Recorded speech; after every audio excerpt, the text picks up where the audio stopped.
During my Mexican culinary adventure, I'm going to explore the vibrant flavors of contemporary Mexico City.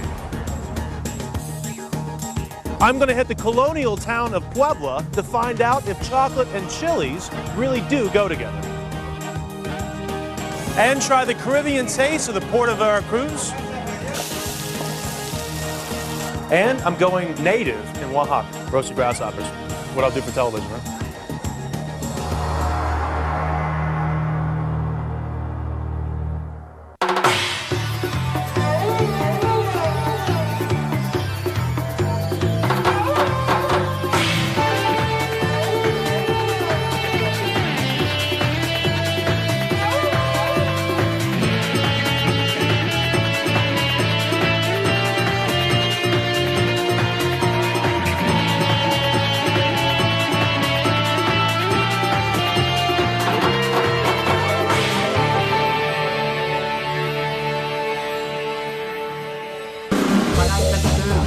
When the Spanish first set foot in Mexico in the 16th century, when the world's greatest culinary adventures began, Mexico became the major gateway between Europe and the Americas, with each culture swapping indigenous foods and cooking ideas.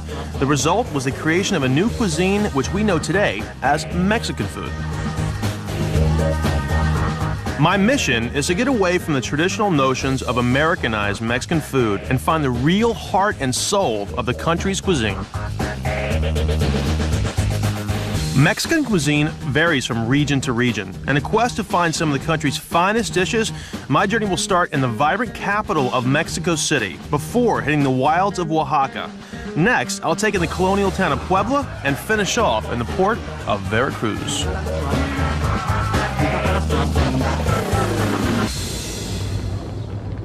Mexico City is the nation's capital and culinary melting pot. Here, international influences are prominent, and there's a wide variety of Mexican food available. From high-end restaurants to quick and easy street food, the choice is unlimited. But, like every other town in Mexico, its main source of food comes from the markets and roadside stalls, which in a city of 20 million inhabitants makes for some pretty busy street life.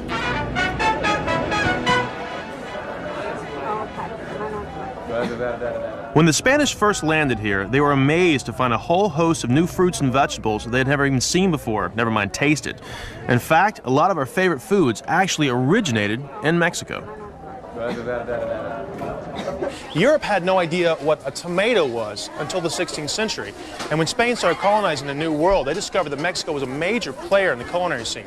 And things they've given to the New World is a list you probably take for granted on a day-to-day basis. I mean, things like vanilla, chocolate, pineapple, chilies, avocados, beans, green beans. It just goes on and on.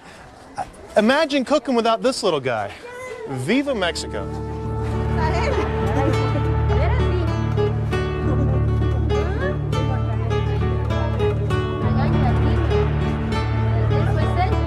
Tomatoes originally came from the Americas and are an essential ingredient in Mexican cuisine.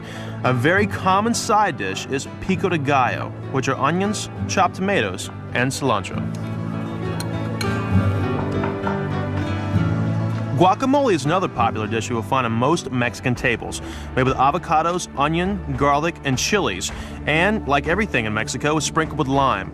It's served mainly on its own with tortilla chips, or to accompany the all-time favorite, tacos.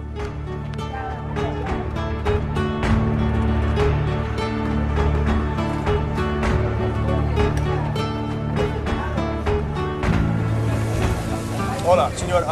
Dos tacos, uno taco con pollo, uno taco de puerco con poco pollo. Tacos are the ultimate in Mexican street food. They're incredible. You pull up to a little stall like this, and you order a taco, and they have all these great ingredients like pork and chicken and beef, and they're served on tortillas, which is the bread, dish, and spoon in Mexico. I'm not kidding. They use it on everything. And they also come with these great side ingredients, too. Okay. Ah, gracias. like a little pico de gallo, which is tomatoes and little serrano chilies, like onions and cilantro, like that. A little bit of avocado, salsa, making your mouth water, huh? And a little bit of fresh squeeze of lime. And this is the ultimate in Mexican street food. Oh yeah, it's cheap too. 3 tacos and a beer, about $1.20. Delicious, huh? Papi, una cerveza, por favor. Eso? Gracias. Excellent.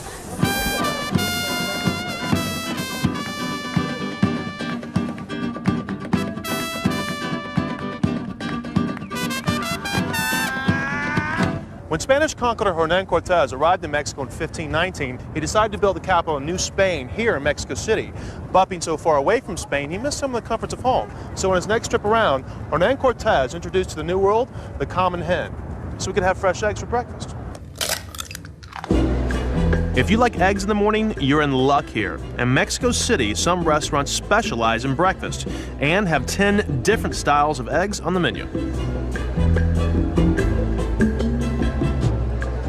We're here at Casa de los Azulejos, which is a bit of an institution when it comes to eggs in Mexico City. This beautiful colonial mansion has been serving huevos, or eggs, since 1913. I'm here with my buddy Paul, who's a local, and he's going to walk me through 5 of Mexico's most classic egg dishes, or huevo dishes. What do we have here? Well, this one, for instance, is huevos rancheros. They're very simple. They're just a very slightly fried tortilla with 2 eggs sunny side up on top and just bathed with salsa. That tastes like Mexico, huh? Yeah. The tortilla, you get the corn, the flavor from the eggs, and the yolks are really rich too. What's that over there? It's called huevos divorciados. Oh, divorciado. Yeah. Why, because they're separated? Yeah. You get the refried beans on the side as usual. Love that. All right, so basically now every breakfast comes with refried beans, right? Yeah, well, the beans are pretty much the basic meal in Mexico, and it combines very well with eggs. So Eggs are creamy, they're nice. That's really hearty. Yeah. Stick to your ribs, huh? They don't believe in yogurt and granola for breakfast, huh? No, but we have lunch much later. We have lunch at around 3, so that's why we have big breakfasts. All right, Paul, this is a very interesting looking dish. Why don't you explain this one to me? Yeah, these are called huevos con machaca, which is basically just scrambled eggs with dried beef meat with green salsa. Well, that tastes a bit funky now, I'm not gonna lie to you. No? I'm a pass. I'm a pass on this. Not my favorite. Yeah, they probably are an acquired taste. These are called huevos motuleños, Motuleños. which I don't really know what it means in English. Looks good anyway, right? It's just like a very hard, dry tortilla. Okay, so it has a texture to it. Crunchy. Yeah. And it's almost like it has a little salad bar on top. It's just some poblano Chile peppers. poblano. And the eggs are sunny side up on top of them. Oh, very nice. That crunchy tortilla gives a bit of a texture. Delicious, man. Actually, these are my favorite, man. You want to switch? Yeah. I'll pass it out there. Huevos, as far as the eye can see.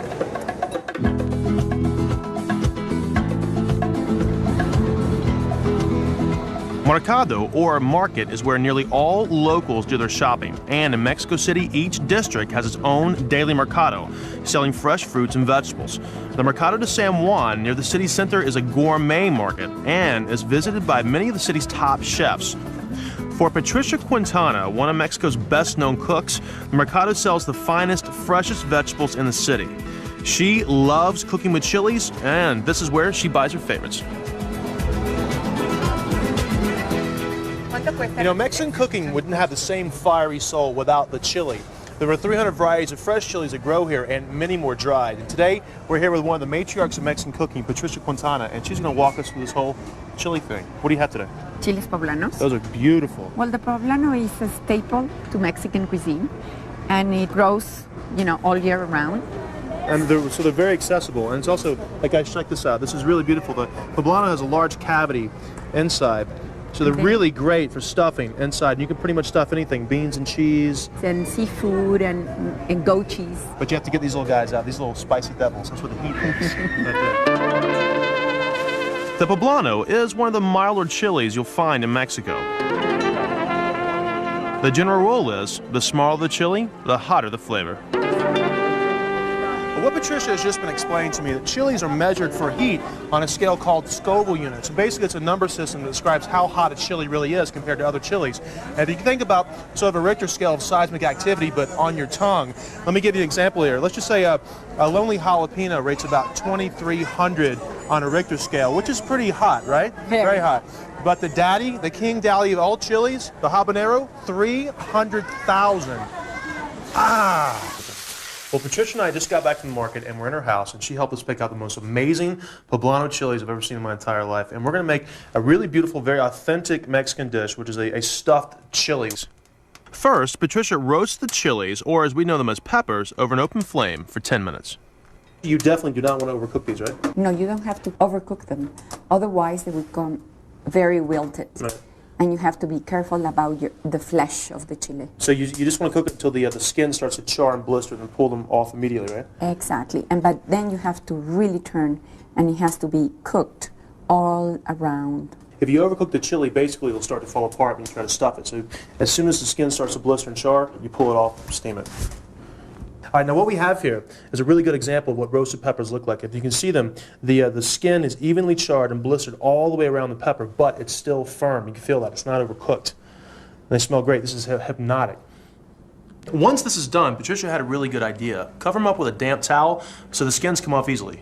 Now, I think this is a really amazing process because if you notice this, the skin peels right off after they've been steamed. And what's the water for? Just to put them inside, and then the skin will rub into the water. Okay, if you just dip it in water really quickly, you get off all the little loose bits that are left on top of there. One little dip, and I have a perfect, clean roasted pepper. Look at that. Next, we cut open the pepper and remove the seeds, creating a cavity ready to be filled. Now we get to work on the refried beans, right? Fantastic refried beans. Oh, I'm so excited about watching this. I can't wait. Refried beans are a specialty in Mexico. They're black beans boiled with garlic and onions before they're mashed, fried, and served with almost everything. Those are great. Look at that. Okay, now when we're talking about beans, especially for refried, if you can take a look at this, they are overcooked. All right, they're very, very soft, so they're perfect for mashing and then the refried. All right, those look amazing. Now what do you want to do? You want to mash them out to a paste, right? You have to mash them until it's very smooth and it becomes a paste. I know it tastes fantastic. All right, so you got a little black bean paste. No, it's so simple. You know? Taste the garlic, taste the onions. You taste this woman's heart. You know, like delicious. I love that. Now for the final stage, frying them with finely chopped onions. Oh, this smells amazing, Patricia. Ah, it's dynamite. You can really smell those onions. Beautiful. Look at that. Now, why do you call them refried beans if you only fry them once? Wouldn't that be just fried beans? Well, because you cook until it really fries. It's really soft and it kind of melts in your mouth, Melts right? in your mouth. That's fantastic. Look at that. Then let it all simmer for about 10 minutes until it becomes a paste. All right, so let's see what this guy looks like when you put it together. Take some of the... So the beans, the refried fried, beans. it looks like a paste. You inside. really mash the paste inside. Exactly. And then Okay. with both hands, then you close it together, and then you have the chile relleno, stuffed chile relleno. That is beautiful. And this is served room temperature, correct? Yes, It's room perfect for the temperature. summertime. The dish is not complete without that favorite Mexican accompaniment, guacamole. That's beautiful, simple, and very, very nice. Delicately finished off with a sprig of cilantro. Okay, so we're going to give this a little taste. See what we got here. Beautiful roasted peppers, refried beans, salsa verde. There we go. That's perfect.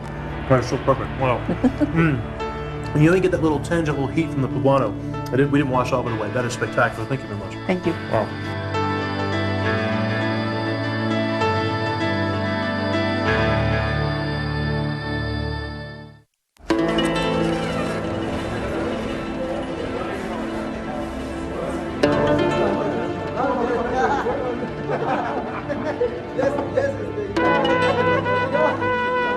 You can't do a show on Mexican food and culture and not talk about tequila. It's the country's national drink.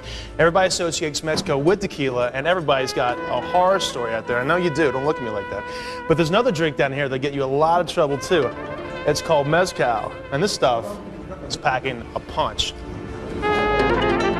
Mezcal is Mexico's second national drink, and it's similar to tequila.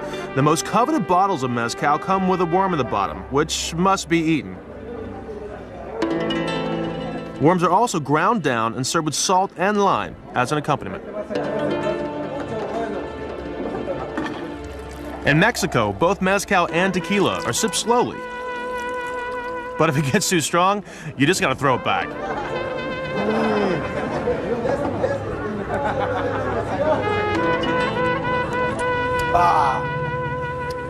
All right, I did it. You happy? After a big night out on the local juice, I wanted to find out more about mezcal. Knowing that it comes from the agave cactus, I set out into the heart of the state of Oaxaca, where cacti are everywhere, and mezcal is big business. And the method of making it has changed very little in the last 400 years. Initially, mezcal was made illegally by one of the indigenous tribes in the area, the Zapotec Indians. But today, the Zapotecs are rated as making the best mezcal in the country. This is a friend of mine, Rafa, and he's a connoisseur of all things mezcal. So, armed with a few deadly weapons and a band of desperados, we're going to get the root to the whole matter and go harvest agave.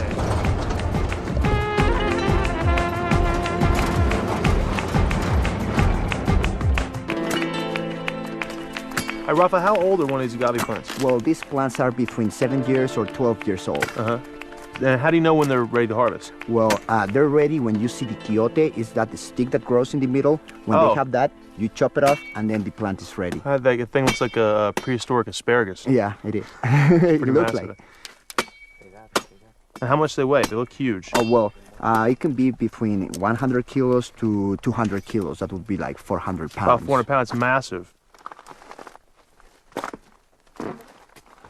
And then after we get this thing out of the ground, what's next? Well, after we have it there, then we take it to the factory and we chop it with an axe, and we have all the slices, and then put them into the oven. Have you seen me chop wood before? Yeah. I'm pretty handy with an axe. Okay, you can do it. Making mezcal is no easy trade. Hard work for a strong drink.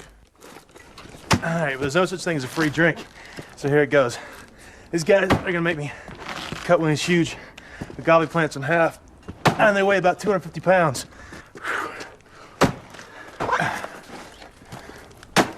This is rough. You know, these little guys laughing at me someplace. I know they are. I'm gonna do this.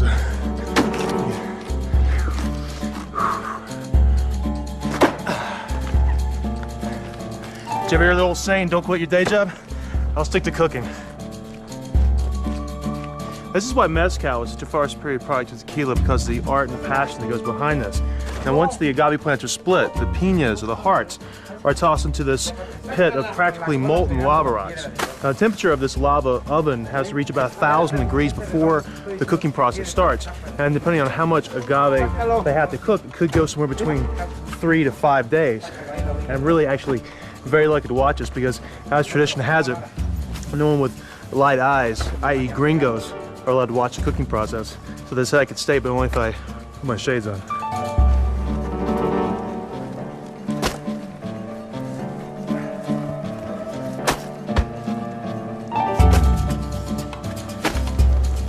The baking plants are completely covered with dried agave wood and soil. Then a tarp is secured over the top, and they're kept like this for up to 5 days. Then the plants are ground down to a pulp before being distilled, then fermented. In mezcal, you can almost smell the agave cactus and the sweat of the farmer's toil.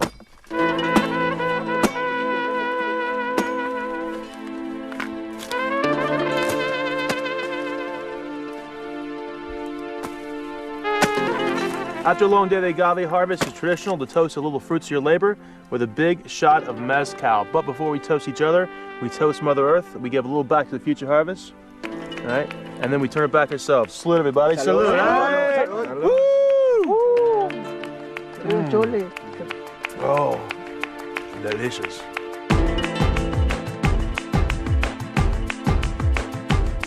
In the heart of Mezcal country is the principal city, Oaxaca. Here, indigenous traditions are still very strong, and most of the state's 3 million inhabitants don't speak Spanish as a first language.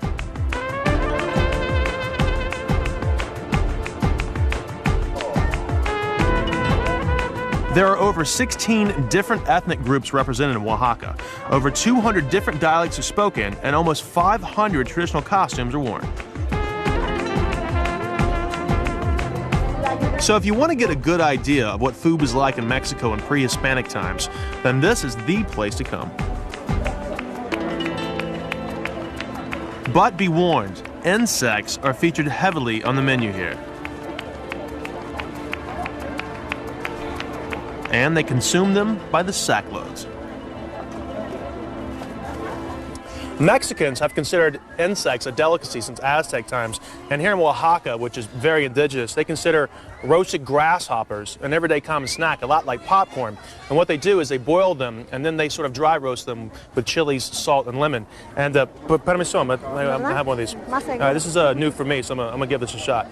Roasted grasshoppers. Well, what I'll do for television, huh? You know, that is completely indescribable. I've never really had anything like that before. It's like the texture of shrimp shells, but tastes like a grasshopper. I can't really describe it as anything else. That's very interesting. Look at this guy. Oh, oh wow, what the hell? Delicious.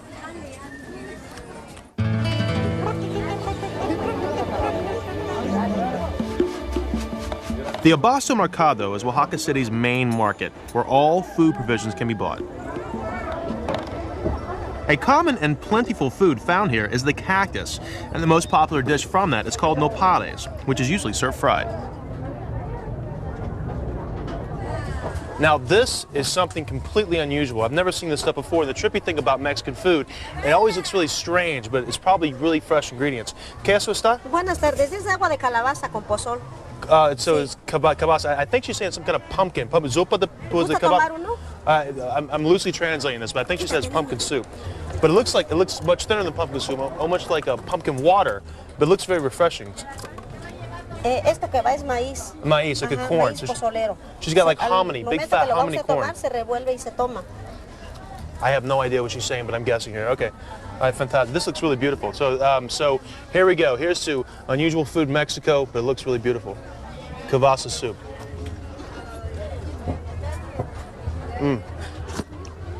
It's quite good, actually. It's very fresh and very light. It tastes like a deep pumpkin flavor, but it tastes like a big glass of water at the same time. Very nice. And the crunchy corn. That's a nice afternoon snack right there.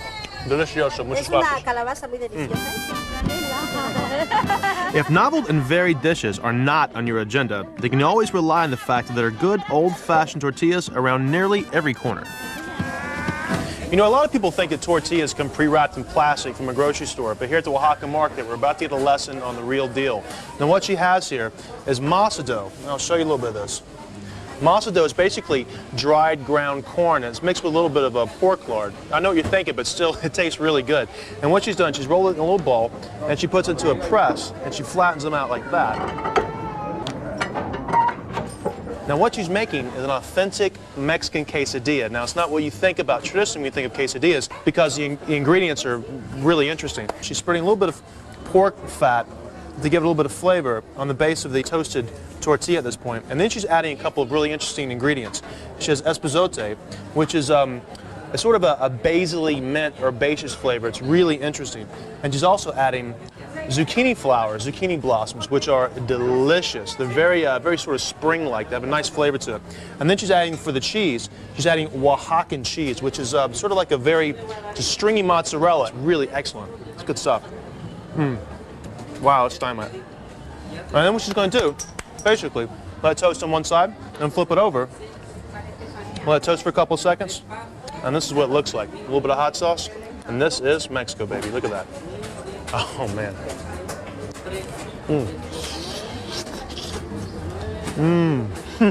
Goes on forever. Delicious.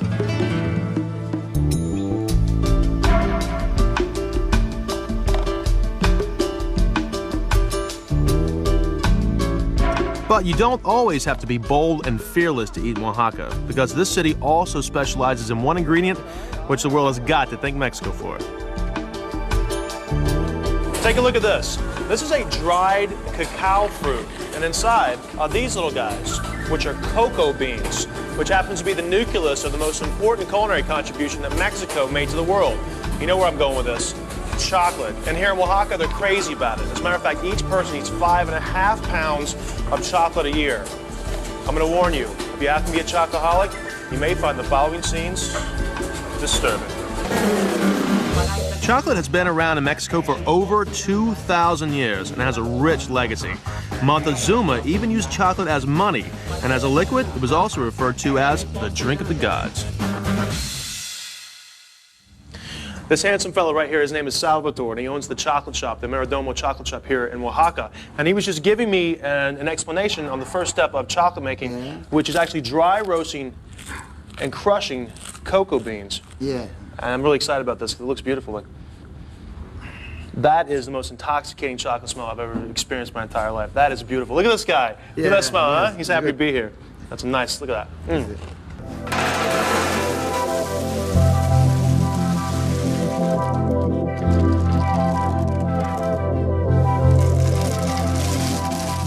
Salvador shows me how to make the perfect bar of Mexican chocolate.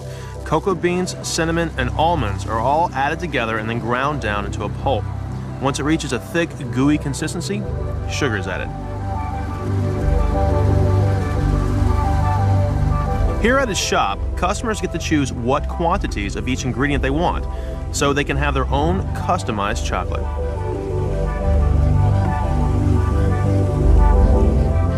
In downtown Oaxaca, there are hundreds of chocolate shops, and there is no better place to get your fix. El mejor chocolate del mundo para ti He said this is the best chocolate in the world, and this is what it looks like when it comes out of the machine. The chocolate is all hot and gooey, and I can still feel heat radiating out of this bin. My friend, that looks beautiful. Pruébalo. I'm gonna get a nice big scoop of this. Don't mind if I do, Salvador, my friend. Agarra bastante para que te guste, oye, con ganas. That is crazy. You know what? It's not as smooth as, say, European chocolate, but it tastes so much better because you really get the cinnamon and the almonds in my mouth. I'm like completely full of this right now, but that is incredible, my friend. Look at that. Vuelve a agarrar. One big scoop. Eso. Con ganas. I'll never look at a candy bar the same way again.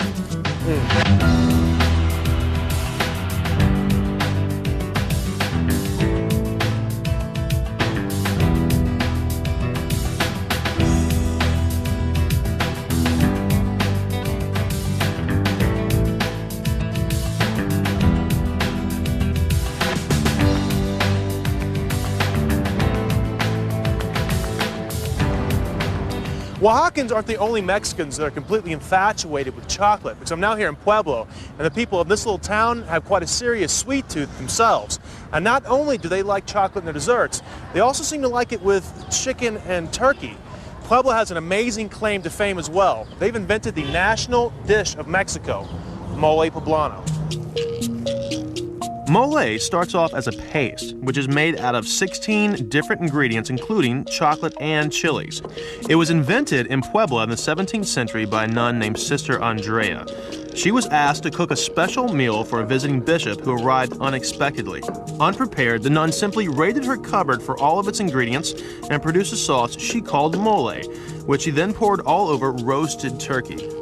Much to her surprise, the bishop loved it, and it quickly became a national dish. Traditionally, in Mexican culture, women always make the mole sauce. So I found this beautiful woman here, Lilia, who's going to walk me through the whole process of actually making a mole. And what we're going to start off with first is her mole paste. First thing Lilia does is turn the mole paste into a sauce by frying it in oil and adding turkey broth. Yeah, just enough to loosen it up, because you want the sauce to be nice and thick. Lilia is going to concentrate on her sauce while I prepare the turkey. All right, now what we're going to do actually today is we're going to make mole poblano. And traditionally, you can either make it with turkey or make it with chicken. And today I have these really beautiful turkey breasts I'm going to do this with. What we're going to do is just take a pan. I'm going to use a technique called pan roast. Okay, so I've got a little bit of vegetable oil in my pan here. Swirl it around, let it get nice and hot. All right, and then I'm going to season my turkey breasts very simply with salt and a little bit of pepper. All right. Sort of work it in. Okay. Now when I get a slight smoke off of my oil here. It's at the proper temperature to sear. And we're going to sear them skin side down first, because you want a really beautiful golden color. It's like that.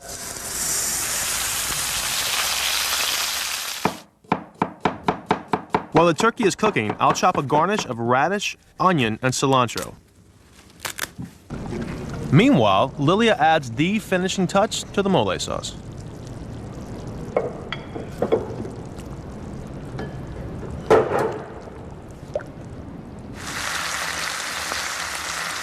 Now the turkey is crisp, golden, and ready. Slice this guy up. Oh, it's beautiful. Perfect. Love turkey. It's gorgeous, right? So we can go on a plate here. A couple nice, beautiful slices. And then Lily here is going to hit it with a little of her beautiful mole right on top. Ah, that is nice. Perfect. Gorgeous. All right, now we're going to hit with a little bit of garnish. All right, sesame seeds, traditional, right on top. And this is a national dish of Mexico. Some radish slices, a couple good sprigs of cilantro. Tuck in. What do you think?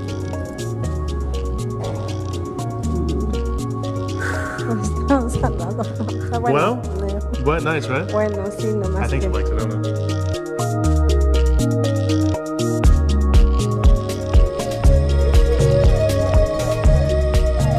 It's a national dish of Mexico. Mole poblano.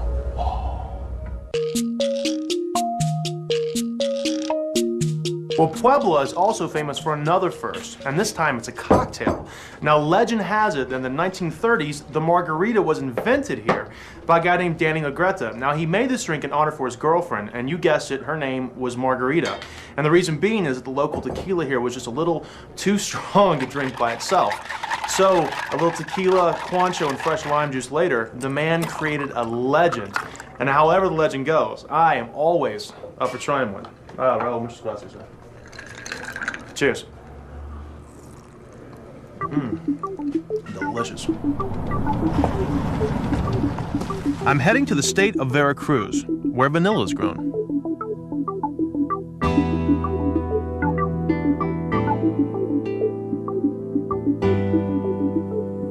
Mexico is the birthplace of vanilla.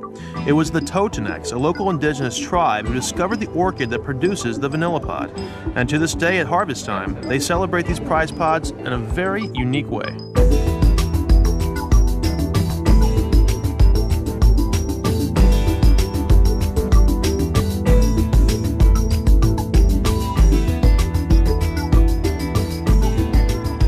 That is insane. Look at that.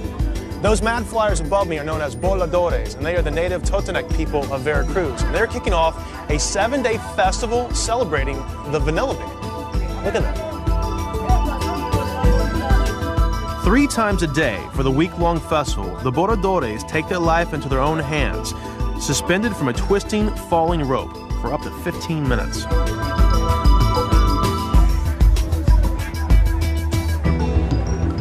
The Totonacs developed the painstaking process of curing the vanilla pods, a secret they guarded for centuries. Those little black flecks you find inside your vanilla ice cream are called vanilla beans, and they come from this guy, which is a whole vanilla pod. Now, vanilla is the second most expensive spice in the world behind saffron. As a matter of fact, this guy would probably go for about $10 in the States. They're about $1.50 here, so I'm definitely going to snag a few. But the sticky smell of this thing, it's like the best scoop of vanilla ice cream you ever had in your entire life, times 10. What do you have? This stuff looks really interesting. Yeah, we have the vanilla liqueur, and this is an after meal drink. It's a really sweet and nice taste. You want to try some? Yeah, absolutely. Okay. Now, it's got that gorgeous color to it. Look at that. That's beautiful. Wow. And it's nice and tasty after meal. Oh. That is outstanding, my friend. Delicious. Oh. Great. Well, I'm going to get a bottle of that to go.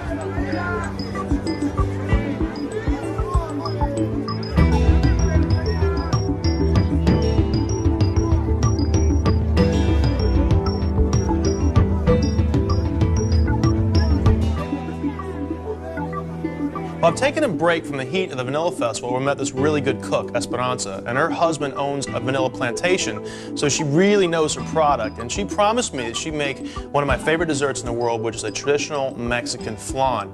And now you probably know it as a creme caramel. So what are we going to make today? Okay, we want to make a flan with vanilla and lime. A vanilla and lime. Now look at the size of this vanilla pod. I think it looks like a cigar. I think it's huge. And I think these limes smell really good too, like very fragrant, huh? Good. This is going to be nice. All right, so what do we have to do first? Okay, we want to make the caramel. The caramel is made up of half a cup of sugar and 3 tablespoons of water, so it melts evenly. Then heat it gently over the stove for 10 minutes. Esperanza, what's the next thing? Okay, Tyler, we're going to make the base. So the base starts off with 2 cans of condensed milk and then equal parts whole milk. Very thin. Next, we peel the zest of 3 limes. So you just peel the skin off in very thin strips, right? Right. Smell? It smells nice, Yes. really fragrant. Okay, Tyler, and now the secret of the flan. The secret of the flan is the vanilla, of course. All right, may I show them how to do this? Okay. All right, what you want to do first is just take a knife and run it along the entire length of the vanilla bean, splitting it in half. And then you take the edge of your knife and you want to scrape out those yummy black vanilla pods, those vanilla seeds, and sort of swirl them around inside your mix. Those little black flecks in your vanilla ice cream or vanilla beans. Now just drop the whole thing in there. So you want to simmer this slowly for about 15 minutes. Of course. Definitely let the flavors infuse, that vanilla, that lime, sort of like you're making a tea. Meanwhile, the caramel is ready. That sugar looks beautiful. All right, now what she's doing now, she's going to pour the caramelized sugar, once it reaches a really dark amber, into a simple cake pan. And this is going to be the top layer, that really beautiful caramel sauce for our flan. Once the dark amber caramel goes into the cake pan, you basically want to roll it around so it evenly coats the bottom of the cake pan. Delicious. Nice. There you go. Okay, it's time to crack the eggs. All right, how many eggs are we going to crack? 6 eggs. 6 eggs, okay. Okay, and be careful, no shell. All right, I'm on my best behavior here.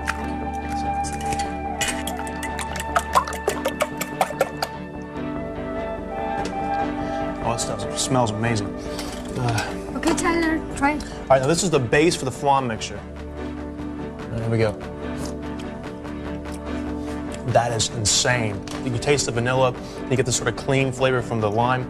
Incredible, incredible. All right, what do we do now? Now the whole idea about pouring hot milk into cold eggs is you want to temper it first. And what I'm going to do is I'm going to pour a little bit, okay, because the stuff is hot, and then we're going to whisk it in. The idea is to raise the temperature of the eggs so they don't scramble, and then you can just pour the rest in.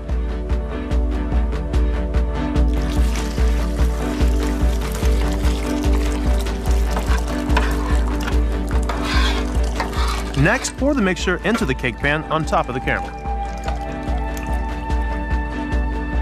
The best way to cook a flan, this is Esperanza's idea, is to use a water bath, and I completely agree with her.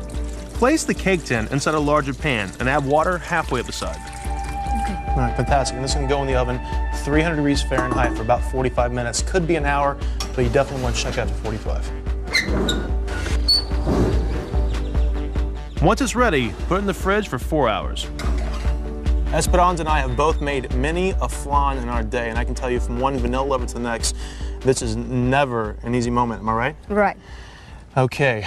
I've never really done this on camera before, so I'm a little nervous. I'm not going to lie to you. Are you sure I'm okay to do this? Yes, you can, but be careful. Okay. Cuidado. Por Cuidado, favor. por Right. favor. Yeah, you're telling me. All right, this is the way it goes. You put a plate right on top, just like this. And you cross your fingers. Okay. Cross your fingers, you ready? All right. And then you just...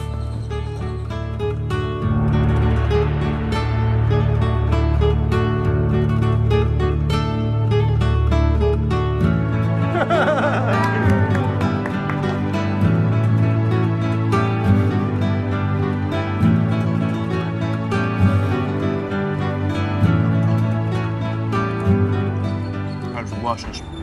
Fantastic. Esperanza, thank you very much. That is the most beautiful recipe and the most beautiful flan I've ever seen in my entire life. You know, it's all about the ingredients.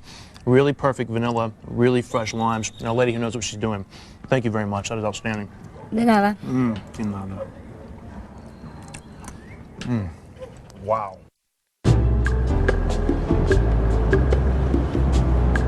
The final leg of my journey takes me to the port of Veracruz on Mexico's eastern coast. It's the first place the Spanish landed when they conquered Mexico. Today, the economy revolves around the sea, and you guessed it, it has some of the best seafood in Mexico. You want to see what I got? Nothing. Better luck next time. I'm now here in the beautiful port city of Veracruz, which is much different from the rest of interior Mexico. It has sort of an old, gracias, muchas gracias, has sort of an old world Caribbean vibe to it, a lot like, say, Havana. And the food definitely reflects that. A lot of Caribbean influences, a lot of fresh fish, and a lot of beautiful seafood. And one of the famous dishes here in the port is vuelva a la vida, which in translation means back to life. And it's sort of a hodgepodge of different fresh fish like shrimp and octopus and crab, and a spicy tomato sauce with avocado and cilantro. And I'm assuming with a name like Back to Life, it's some sort of local hangover remedy, because Veracruz, from what I understand, is quite the party town. Wow. That's outstanding. Seafood is on every menu in Veracruz, and fish cocktail bars are almost on every street corner.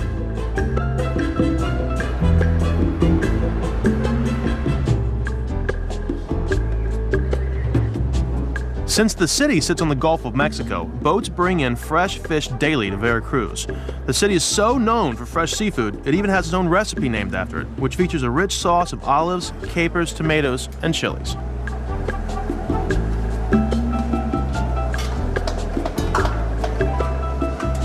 Pardino's has the best seafood kitchen in the area.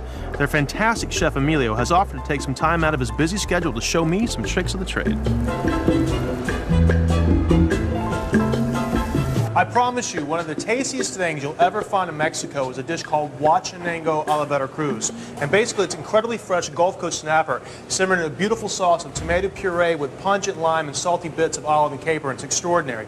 And I found Emilio here is one of the top chefs in the area who's going to walk me through this whole process. Look how fresh that is. This thing was swimming about 2 hours ago. And it smells just like the ocean. It's incredible. All right, there you go. First, score the fish with a sharp knife. This allows the marinade to penetrate all the way through the flesh. This marinade is really fascinating. When he started describing the ingredients, I couldn't really believe it. Basically, it's garlic, water, lime juice, a little bit of clove, and a little bit of black pepper blended together. And this stuff has got a lot of garlic in it. It'll really knock your socks off. Emilio sets the fish aside for 10 minutes as he starts to work on the sauce. Emilio first adds a couple of tablespoons of olive oil. So we're going to sear the fish on both sides.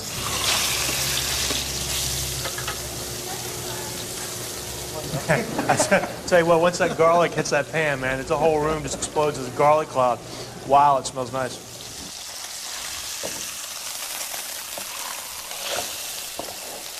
And then he pours in some broth and sprinkles over a few slices of onions. What's next? Laurel. Laurel. Aquí? Laurel. Laurel. Oh, bay leaves. Okay. Muy poquito español, my friend, so please be patient with me. After the bay leaves, add 2 pinches of oregano for flavor. Now, the really important thing here is to add fresh tomato puree, not canned. All right, then we're going to add whole tomatoes. Now, these are just plum tomatoes that have been cut into thin strips. Looks amazing. Beautiful, huh? Sí. Nice, nice. Bueno. Well, okay. Chile. Chili? Okay, I know chilies. Chilies are here. So we got some, some pickled chilies here.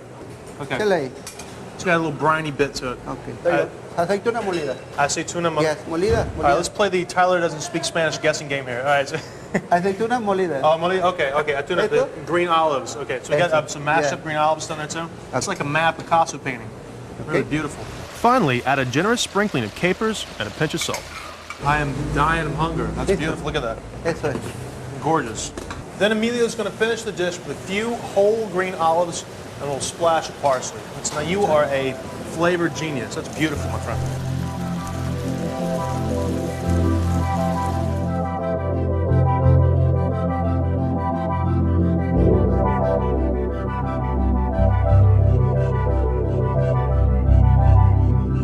Going in for the big bite. Can't wait to try this. Emilio, that is incredible. If you could think of one perfect dish in your entire life, for me, it's this. Thank you very much. Okay. That's worth the price of an airline ticket by itself. Delicious.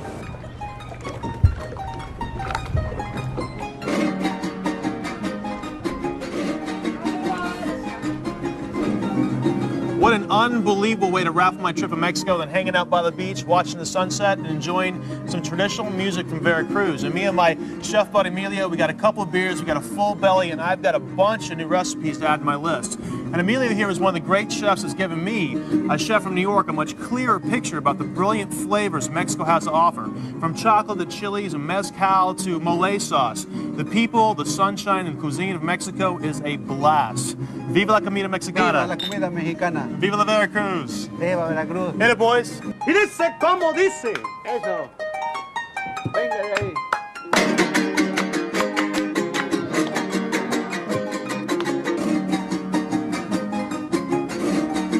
I've had so many new experiences here, it's hard to pin down what exactly has been the best.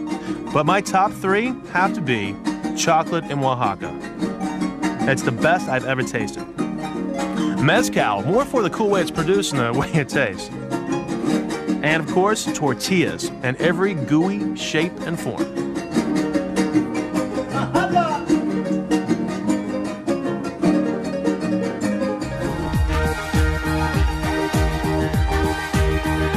Stay tuned for a special Globe Trekker Extra.